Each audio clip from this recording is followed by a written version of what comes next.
Salut, je suis Tony, et voici Every Frame a Painting. Faisons un tour. Le sujet du jour est Martin Scorsese et l'art du silence.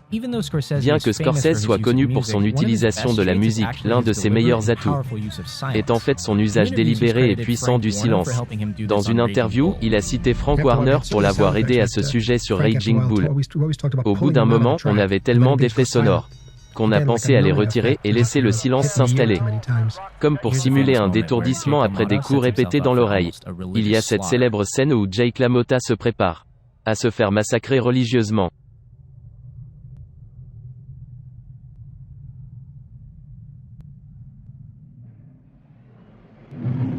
Si vous parcourez la filmographie de Scorsese, il y a plein de variations intéressantes sur ce concept. On peut même le comparer directement à d'autres réalisateurs. Par exemple, dans Infernal Affairs, ce moment crucial de l'histoire a un fond musical. Mais dans le remake,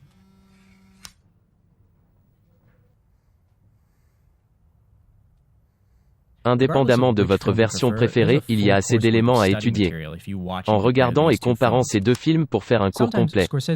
Parfois, Scorsese amène le film à un climax sonore. Et puis le silence. Cet exemple est assez extrême, car le moment le plus bruyant du film est immédiatement suivi par le plus calme. Parfois, le silence est l'élément central de la tension dramatique d'une scène. Et pourquoi tu me trouves drôle? Qu'est-ce qui est si putain de drôle avec moi? Dis-moi ce qui est drôle.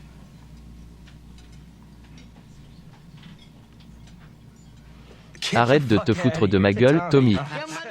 En regardant ses 50 ans de carrière, on trouve plein de manières fascinantes d'utiliser le silence pour intensifier la subjectivité d'un moment, pour rendre une scène encore plus terrifiante, pour exprimer l'amour au premier regard, et amener notre bonheur à un arrêt brutal et total. En fait, pas toujours un arrêt total. Je ne pars pas. Putain, je ne partirai pas. Je pense que, par-dessus tout, ces choix de design sonore viennent des personnages. Les personnages font tous des choix importants qui auront des conséquences. Prendre l'argent, ne pas riposter. Cacher ses émotions, ne pas faire confiance à quelqu'un. Attendre la fin d'une gêne. Revenir dans la partie. Ignorer qu'ils ne sont pas désirés. Et parce que ces moments sont répétés délibérément et avec parcimonie dans chaque film, le silence semble différent et lié à un thème différent. Cela permet aussi à Scorsese de bâtir une structure cinématographique autour du son. Par exemple, dans Raging Bull, quasi toutes les scènes de combat sont précédées par un moment plus calme à la maison. Cela lui permet certaines choses, comme faire des coups brutaux sur des coups. Mais cela souligne aussi le thème du film. La violence dans le ring est juste un prolongement de la violence domestique. Quand il attaque son frère, on entend les mêmes sons que dans le ring. Et Scorsese n'est pas seul à utiliser ce genre de structure cinématographique. Par exemple, Sauver le soldat Ryan débute et finit par deux longues batailles. Et dans chacune d'entre elles, il y a un moment comme celui-là. Au début, on ne connaît aucun de ces personnages. Et à la fin, on les connaît tous. Vous pouvez être en désaccord avec mon interprétation, mais ici, je suis convaincu que le personnage sait qu'il va mourir et, dans les deux cas, il l'accepte et choisit de continuer à se battre. Et je pense que c'est un bel exemple d'utilisation du son comme structure cinématographique globale d'un film. Ce n'est pas juste une question de bon mixage audio.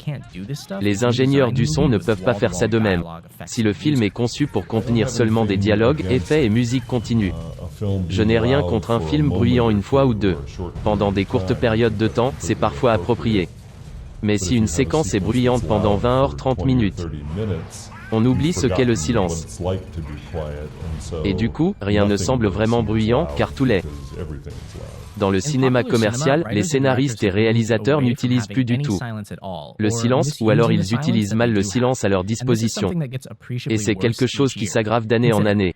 Par exemple, 1978.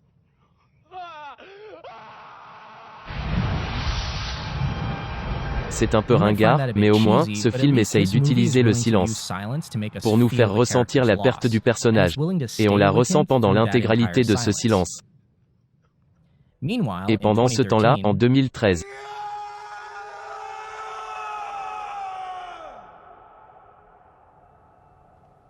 cela peut sembler silencieux, mais il y a toujours de la musique en fond. Plus important, le presque silence est utilisé pour récompenser le personnage. Il assassine quelqu'un et gagne un câlin. Mais si vous regardez le film en entier, vous verrez qu'à chaque moment de silence, il y a un câlin. Donc utilisez les moments de silence à bon escient. N'affaiblissez pas leur impact en les surexploitant à chaque scène dramatique. Si vous pouvez structurer le film pour que le silence vienne des personnages et de ce qu'ils ressentent, vous obtiendrez quelque chose de mieux que du silence, une réaction émotionnelle. Quel est le pire? Vivre en monstre ou mourir en homme de bien?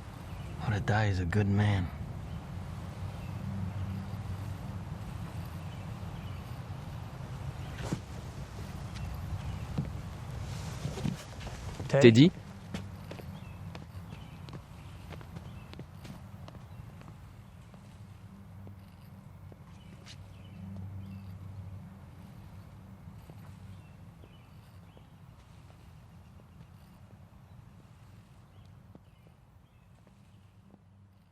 Sous-titres réalisés par la communauté damara.org.